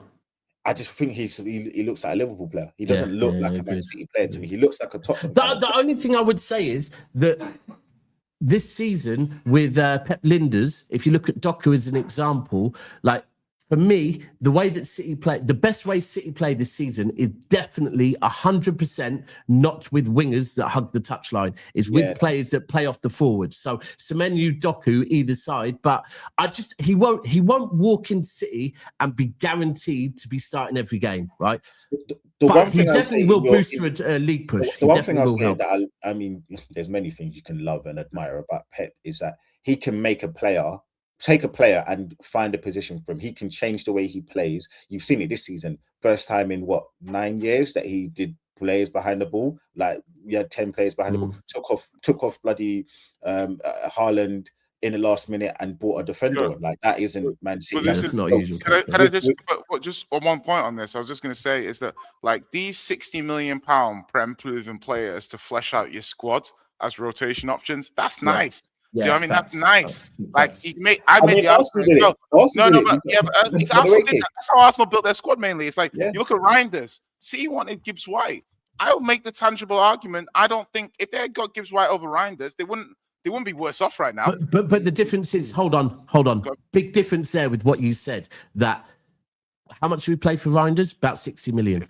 About 55. Yeah. Both. Forest were talking the maddest. Forest were talking the maddest fucking numbers for. But my thing is bringing Semenyo in as a high level rotation option. It allows City to get rid of players like Bob who have stagnated. You know, like I had high hopes for Bob. He's stagnated. He needs to go. He needs time. He needs to go to a club that are going to play him every week so he can develop because he lost a lot of development with his injury. Bob, yeah, I agreed. Yeah, he needs to leave. I think at this point, I think he's being loaned out in January, bro. I think you should sell him. I think at this point, I don't see how he's going to get the level of games he needs at City to get to where he needs to get to. Yeah, I just I like the player. I think but for me, Semenyo, first of all, I think it's funny that everyone used to say to me, "Oh, Jay, tell me how much you like Semenyo." And is this a 30-minute Semenyo segment on Never a Foul? Well, I don't want it. Well, it's almost like it's a 90-minute segment. I don't want him, but I take him. The player I want is apparently, I don't know how Marcus, true it is. You're a terrible international football snob. I've noticed this. You have a Prem bias, Marcus. I appreciate it's the best league in the world. Wipe your feet at the mat. Do you know what though, Bend Jay? the leg a little bit because it's the fucking Barclays. You know what, Jay? I do want to say I watched this. I don't know where I watched it, but they was talking about. Oh, it was the Jordi, Cruyff's son. Yeah, no, Cruyff's son. Oh, Jordi Cruyff. He did Jordi Cruyff. He did the interview on Overlap, and he just mentioned how basically when he was the sporting director that he bought a player. He bought Rafinha. He bought Rafinha over Anthony. Yeah, I saw this quote. It said, like, we bought Rafinha over Anthony because if we bought Anthony and he flopped, we're finished. There you go. And buy Rafinha and he flops, we can sell him back to the Premier League. There you go. And I think that does play into significance when people go out and buy players from the Premier League because you know you're going to get near or enough your money back or more. So I do think that does play a factor into it to kind of back Kaz up a little bit. I don't think it's always about quality. I do think there's obviously a business aspect to it as well. But yes, you are correct. For me, I do like this. I do like my stocking fillers from the Premier League because I just feel like they do. Yeah, fact. You're gonna get your. Why?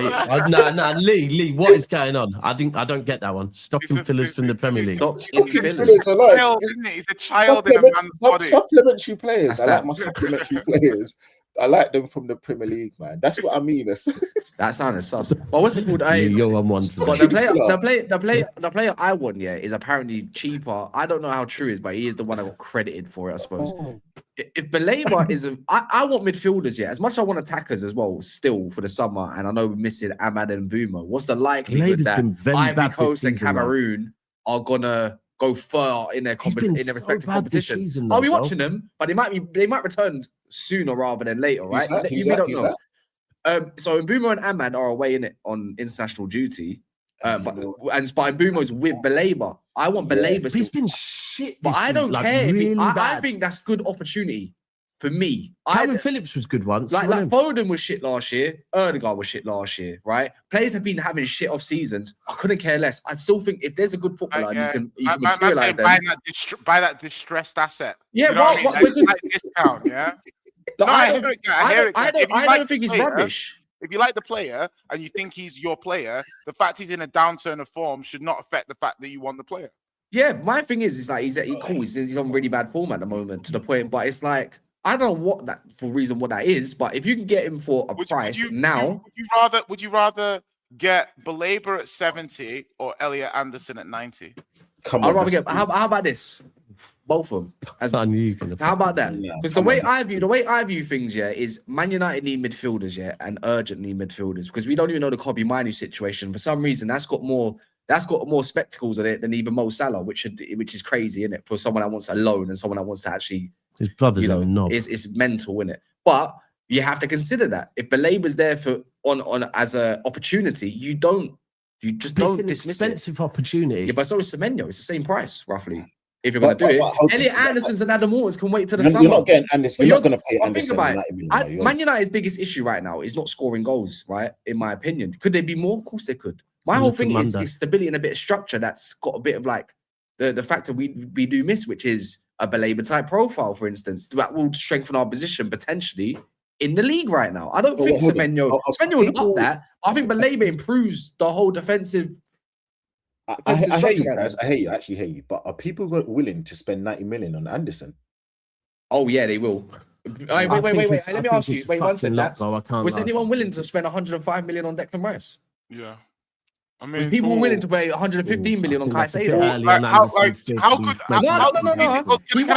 won the cup. He won the cup. They could technically still win it. Europa League. I'm saying. Can I ask you in the panel how good do you think Elliot Anderson is? That's my point. That's the question I'm trying to ask. I'm offering no observation of his talent level until I've heard everyone else says. I think Elliot Anderson can be as good as Declan Rice.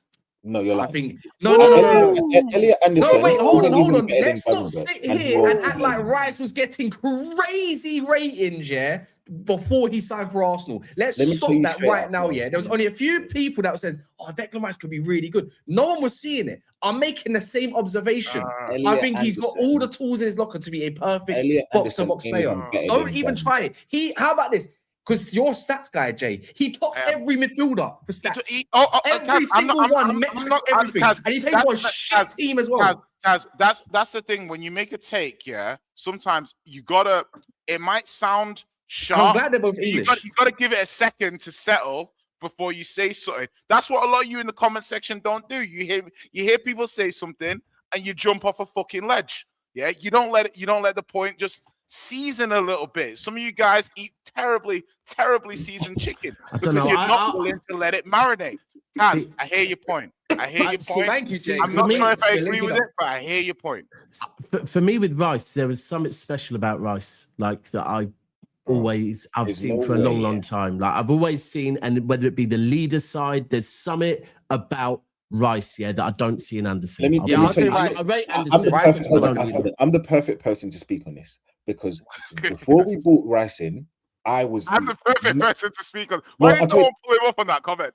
No, the reason why is because everybody knows, every man in their dog knows, I was Team Caicedo over Rice. It was everywhere. I was obviously on the other platform, big platform, Arsenal platform. And I probably, I mean, look, I think Caicedo was a fantastic footballer. Shin kicker, but a fantastic footballer. For me, we need those. I genuinely can't say that I believe that even Elliot Anderson's better than Gravenberch. I really don't.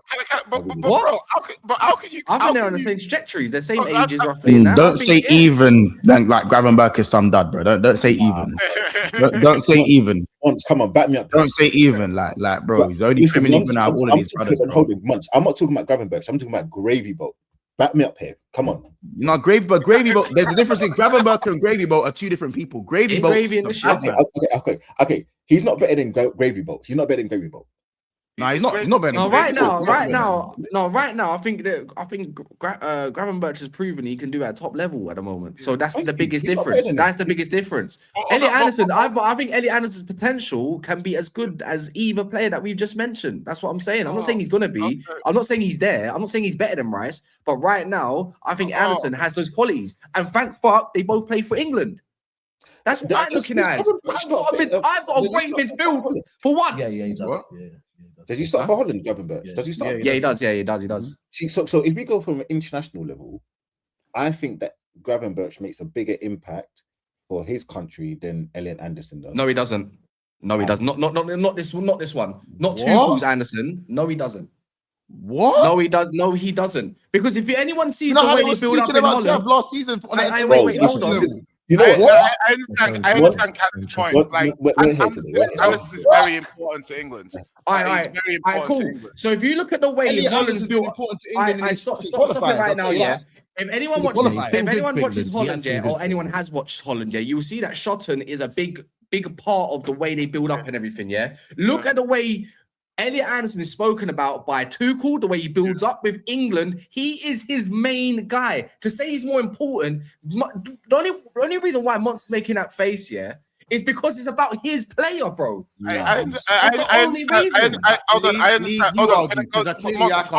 You argue. Monts, before you go, it's not your player. Just to clarify, my interpretation of what Kaz is saying is he's offering no observations about player quality. He's just saying, in terms of importance to the side, in terms of helping that team tick and helping the team play better, Anderson's got a more important. There isn't even an argument for Anderson to start for England. If Anderson doesn't start for England, the ballers, the actual tacticals will go right. Nah, he needs to be starting because of what we've seen in the qualifiers. If he don't start for England, there's not a mad uproar, bro. Do you get it? If Grav don't start for Holland, there's a problem. But that's not the overall. That's not the overall factor. I'm talking about. You just said them. You said the importance. Just told me about importance to the team and not talent. Yeah. Oh, I'm going off of like what Tuchel's done and what we've seen so far. Right now, Elliot Anderson has a mad qualifiers. Influence. Yeah, I hear it. Yeah. But I'm going off what you said importance. You're talking about the importance. But you're talking about the importance. Can I ask you this question? Of their roles. You guys say that Elliot Anderson is better technically than Declan Rice or not? One thing I'm not going to disrespect here. See, when it comes to when you say technique, wait one sec. That's what no. Listen, guys, I'm offering no guidance on what you classify as technique or technical. I'm just asking you. Do you think Elliot Anderson is a more technical player than Rice? No, because Rice's technique overall when it comes to all these he's not. In terms of dribbling not technique for me, innit?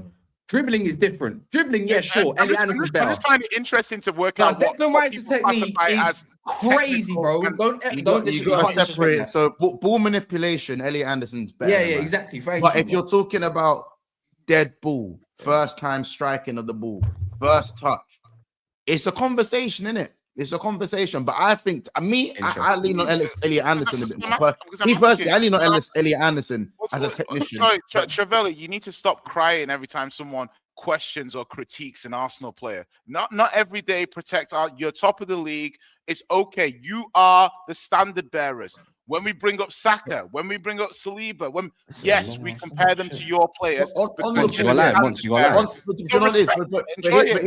the thing. I think Elliot Anderson as a technician is slightly better than Rice for me. If I'm picking one, I'm picking Rice. And I'm not all day long, bro. All day long. Come on, overall package, what I'm gonna get on and off the ball, obviously with Rice. But it also depends who's playing next to Rice. Yeah, of course. But for me at the moment, I can't lie. It's a Mac, but I find it's a good conversation. But I think it's a too early conversation for me, man. Anderson's got to land at a bigger club. Let me tell you straight up, got to land at a bigger club. I think it's crazy to be having these conversations where we're talking and we're trying to put these two in the same pocket. They're not. Declan Rice is better. Better player. Overall, however you want to skin this cat, than Elliot Anderson. Does he have certain things that are better than him? Yeah, of course. But who do I want in my midfield? Rice is a leader. So there's the biggest difference. Get the intangibles for a second of being a leader. Who do I want as a better player in the midfield?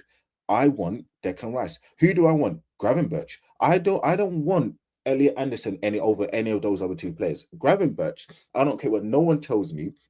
Yes, is he overrated in terms of comparing him to the likes of Van Dijk, Patrick Vieira, and all of these other players? That's players? Mad. Yes, but is he a freaking good player? Yes. Can he? The way he drops his shoulder, the way he passes, the way that he plays out from the back, the way that he drives with the ball forward. There are so many things about Gravenberch where you look at and you're like, you know what? If he does put it together, you see what he can perform, because he's not a 6 and he did it last season. You see what he can do at the first 5-6 games of this season, scoring goals against Everton. That finish, can we talk about that? That finish he scores a goal against Everton. Many players can't do that. So I don't want to sit here and talk about Anderson and say that he's crap. It's just way too early, man. But Adam Moore is a specialist. Adam Moore is my deep line specialist. That's who I like. I'm sorry, man. It's not. Don't get me wrong though, because obviously some people we like 4 years ago, we were probably having the conversation where man was saying Rice at West Ham is better than these established man. Do you know what I'm saying? You can. So it's not to say that Elliot Anderson isn't these things. I already said, I think as a technician, I prefer Elliot Anderson. my preference, innit? But if you gave me a choice of the players, I'm picking Rice right now. He's active. He's active. But as I said, but when Rice was at West Ham, there were guys saying, man, them, like what people were saying about Elliot Anderson, this guy's the truth. Yeah, true. Not me. Thank you. This guy's the truth. So the Similar potential's to there. Wharton, similar to what people were saying about Wharton at Palace, this guy's the truth. By the way, I do think Wharton's the truth. I think he's Brother. seen Yeah. If Same. we go back to the I feel like But I- there's a difference between between being the truth at the top level is different from being the truth at where they're at now. But I also He's think also, I also think with Wharton that you look at a Wharton and you have to build a midfield a little bit more around him. No, you don't. Whereas with an Anderson, I feel like you could maybe plug and play him a little bit more. Like with a Wharton, Wharton plays think- in a two-man midfield. no, I'm saying, but with Wharton, you get a lot of the on-the-ball attributes. The off-the-ball stuff is decent, but it's not. He won the most duels against City. Bro. You do No, know no, that, I'm innit? not No, saying but you we- can count. off the ball in that You game can as well. watch him and go off the ball. He's not Yeah, like yeah, he's not like people a- running off him. But he's when not you, fair. when you play two man in the midfield, that is going to happen against Yeah, but a Man City side or whatever. what I'm trying to You're say more is exposed. you look at Wharton and you say, right, what kind of profile do I need to supplement this player so he's amazing? With Anderson, I'm just like, he could play with most midfielders because he's got I hear it. the complements. And you know, Anderson. I'll be one thing about Anderson. You see the progressive thing. It's actually crazy. You know, Yeah, but like, Wharton's is crazy. How about this? When Anderson plays for England, and even when he's playing at club level, I see him get pissed off because the amount of times he can't progress the ball because the man aren't on the same wavelength. You know, like that's a man that needs to be playing at a top level because even when he grows forward, he's expecting to receive a pass that he would play. He's not even getting them passes. Wharton's I want quite ambitious Wharton with and- passing too. Yeah, but Like, I, as in, I, I'm not he saying is- Wharton don't move it that forward. is baby Michael Wharton's got a Carrick. better Wharton's a better passer than Elliot Baby Anderson. Bruno. Yeah. Wharton's got a What? better range of passing, 100%. But I Baby think, Michael as I Carrick, said, man. boy, listen, as I said, it's always interesting to see what these guys do Yeah, when they that's step a really- into. that's We really almost can't wait for them to step into a better team. And see what they I can suppose do you're right. when your team has majority of the ball. I think both How of them should be effective played are you together. then? I think both of them should play together. I think they're kind of different, innit? Elliot Anderson and Wharton, innit? But they can both do each other's roles if need be. Mm. I think We saying Brexit, Rice, Wharton, Elliot Anderson. wait, hold on. How about this? Amram gets sacked. I play three in the midfield. Elliot Anderson, Wharton, and Kobe Manu. Love. Oh, get the ball. Yeah, Get the that's ball. mad. Get I the do ball. want to end though, just really quick before this. I know it's going to sound crazy, but the fact that I can't get over this. I actually can't get over the fact that Mamouche. Throw Curtis. Throw Curtis Jones in there as well, guys. Curtis Jones in there as well. So. Fuck off. Yeah, stop that. Get out of there. Mamouche earns £15 million a year. I just can't. I don't understand that. I've done the maths. I've actually just worked it out. He gets £15 million a year, which is about what? Let me work this out. Do you want me to explain it to you, Lee? I know.